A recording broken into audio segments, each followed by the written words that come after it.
least given them successive wins, has coincided with Senna Lamens taking over in goal.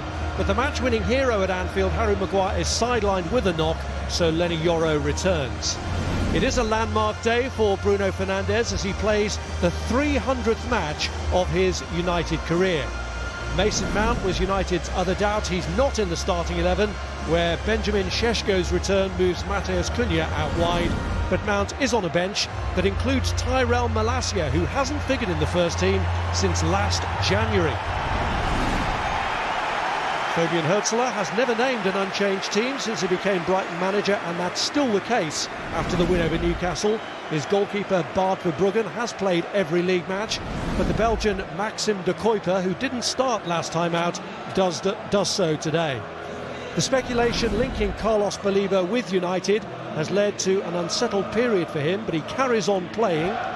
The absentee from last weekend's win is Diego Gomez, who came off with a hip injury. The versatile Ferdi Kadioglu steps forward. Meanwhile, Danny Welbeck, fresh from his double against Newcastle, is primed to inflict more pain on his old club on his latest return here. Gomez is on a bench that includes former United youngster Nehemiah Oriola, but there's still no Veltman, Gruda or Matoma.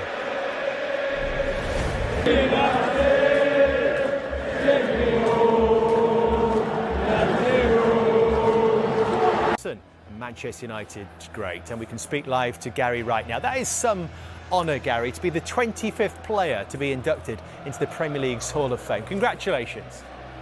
Thanks, Dave. Yeah, a very nice moment, and made more special by the fact that my hero growing up, Brian Robson, who was the epitome of everything that I wanted to be as a kid, presented it to me, and the fact that 24 previous winners have voted for it. But yeah, I played with some incredible football players under an amazing manager out here at Old Trafford in front of these fans, so my job was made a lot easier every week by the quality that surrounded me. Yeah, a real honour, and a moment to cherish for you, Gary. Now, these United fans are looking for something to cherish today. Is it fair to describe this as a bit of a crossroads game for Manchester United? Yeah, you speak to every Manchester United fan this week, and even coming into the ground today, there's a feeling of... We need a little bit of that in this United dressing room today. What do they need to show, Jamie? Well, they've just got to be calm. This has got 90 minutes plus to win this game. This is not going to be one of those where you're going to start going gung-ho. You just got to be calm. You've got to have a good understanding of how this game's going to play out. You're playing against not just a bogey team, a team that's owned you of late, and they're going to come in and they're going to feel extremely confident. So you've got to... Yeah, they would love it if they could beat Brighton today. It has certainly been a while, so let's get across to our match commentators then this evening. We've heard from Gary Neville. He's alongside Rob Hawthorne. Evening to you, Rob.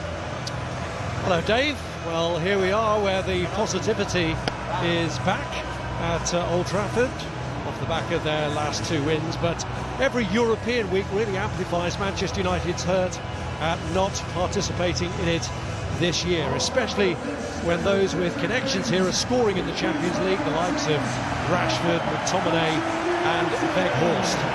But Bruno Fernandes, on what is a very special day for him with a landmark appearance, leading out a team looking upwards now off the back of their victory at Anfield a week ago.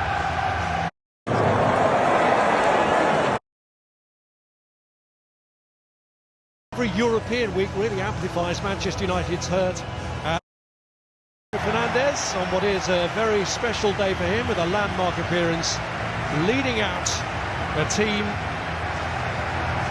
looking upwards now off the back of their victory at Anfield a week ago. But maybe a little bit nervous about a striker they'll be facing in the opposing team's ranks. Yeah, I mean, Danny Welbeck's been fantastic for Brighton and in the best form of his career.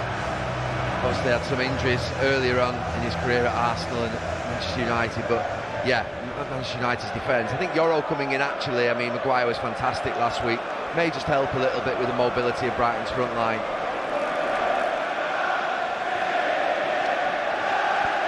Let's check those teams in full. And Ruben Amorim needed a result line today. Yeah, I mean, I think Lenny Yoro has got to a point now where by that right side of a three,